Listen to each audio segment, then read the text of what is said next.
Good morning students, welcome to online class of business economics of +1 commerce. इसमें हमारा second chapter चल रहा है इकोनॉमिक्स का, कंज्यूमर्स इक्विलिब्रियम, जिसमें आज मैं आपके साथ जो टॉपिक डिस्कस करने जा रही हूँ वो है total utility and marginal utility.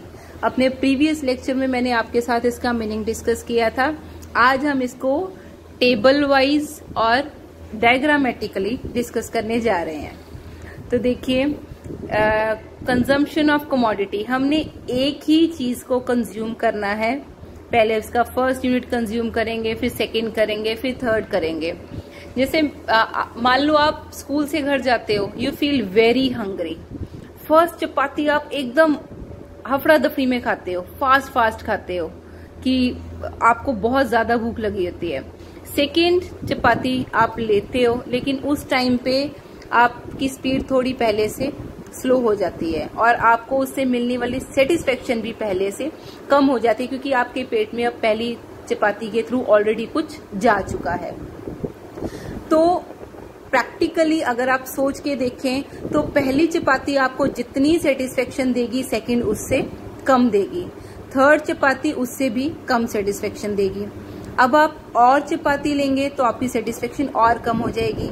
एक लेवल ऐसा भी आ जाता है जब हमें लगता है कि नहीं, अब मेरा पेट पूरी तरह भर चुका है, मुझे एक भी और चपाती की जरूरत नहीं है।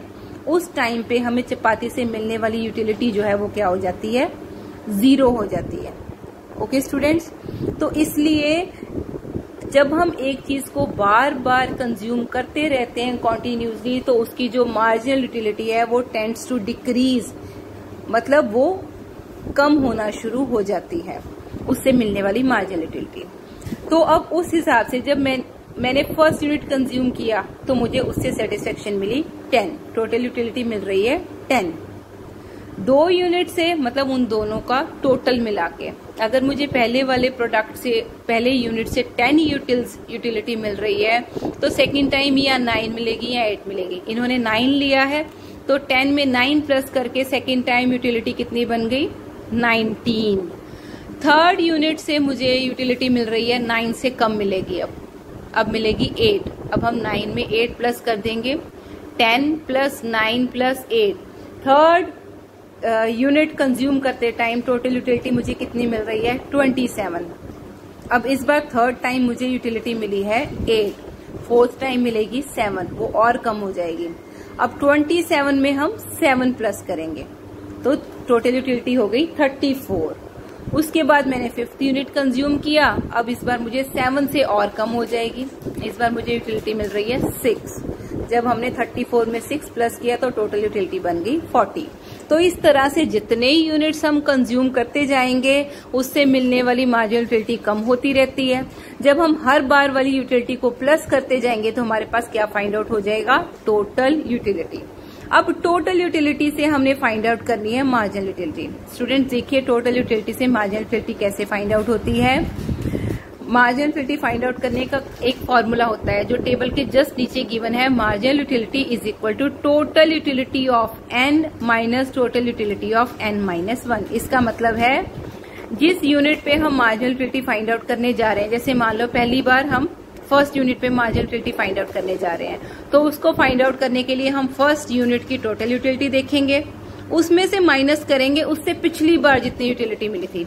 अब 10 से पहले हमें कोई यूटिलिटी नहीं मिली क्योंकि हमने कोई चपाती खाई ही नहीं, तो पिछली बार वाली यूटिलिटी हो गई 0। 10 में से 0 माइनस किया तो फर्स्ट टाइम की मार्जिनल यूटिलिटी बन गई 10। सेकेंड यूनिट पे हमारी टोटल यूटिलिटी कितनी है, 19। अब इस बार की मार्जिनल यूटिलिटी फाइंड आउट करने के लिए सेकेंड यूनिट की, हम सेकेंड यूनिट की टोटल यूटिलिटी में से फर्स्ट यूनिट की मार्जिनल यूटिलिटी, मतलब उससे प्रीवियस वाली टोटल यूटिलिटी को माइनस करेंगे। 19 में से 10 माइनस किया तो मार्जिनल यूटिलिटी सेकेंड टाइम आ गई 9। Third time utility find out करने के लिए, मार्जिनल यूटिलिटी फाइंड आउट करने के लिए टोटल यूटिलिटी थर्ड टाइम वाली में से सेकेंड टाइम वाली टोटल यूटिलिटी माइनस करेंगे, मतलब 27 माइनस 19 आ गया 8। फोर्थ टाइम हम 34 में से 27 माइनस करेंगे तो मार्जिनल यूटिलिटी आ गई 7। इसी तरह 5th यूनिट जब हम कंज्यूम करेंगे तो उस पे मार्जिनल यूटिलिटी फाइंड आउट करने के लिए हम 5th वाली टोटल यूटिलिटी में से 4th टाइम वाली टोटल यूटिलिटी को माइनस कर देंगे। तो वो आ गई 40 - 34 = 6। उन्होंने ब्रैकेट में शो भी किया हुआ है कि हमने मार्जिनल यूटिलिटी कैसे फाइंड आउट की।